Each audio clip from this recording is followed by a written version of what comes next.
ایک بار کی بات ہے، جنگل کے بیچ ایک خوبصورت درخت پر سبز اور سنہرے رنگ کے کیلے لٹک رہے تھے۔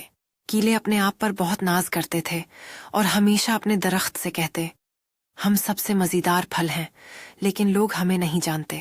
ایک دن ایک شکاری جو جنگل میں کھانے کی تلاش میں آیا تھا، ان کیلوں کو دیکھتا ہے۔ اس نے سوچا، یہ تو ایک انوکھا اور مزیدار پھل لگتا ہے۔ وہ کچھ کیلے توڑ کر اپنے ساتھ شہر لے گیا۔ جب لوگوں نے پہلی بار کیلے کو چکھا تو وہ حیران رہ گئے۔ ایک بچہ خوش ہو کر بولا، یہ تو دنیا کا سب سے میٹھا پھل ہے۔ آہستہ آہستہ کیلے کی شہرت بڑھنے لگی۔ تاجر کیلوں کو دوسرے شہروں اور ملکوں میں لے جانے لگے۔ جلد ہی کیلے دنیا کے ہر کونے میں پہنچ گئے اور ہر جگہ لوگ انہیں پسند کرنے لگے۔ آج کیلے دنیا کے سب سے مشہور پھلوں میں سے ایک ہیں اور وہ خوش ہیں کہ ان کی خواہش پوری ہو گئی۔ یہ کہانی ہمیں سکھاتی ہے کہ انوکھے اور اچھے چیزیں وقت کے ساتھ دنیا میں پہچان حاصل کر لیتی ہیں۔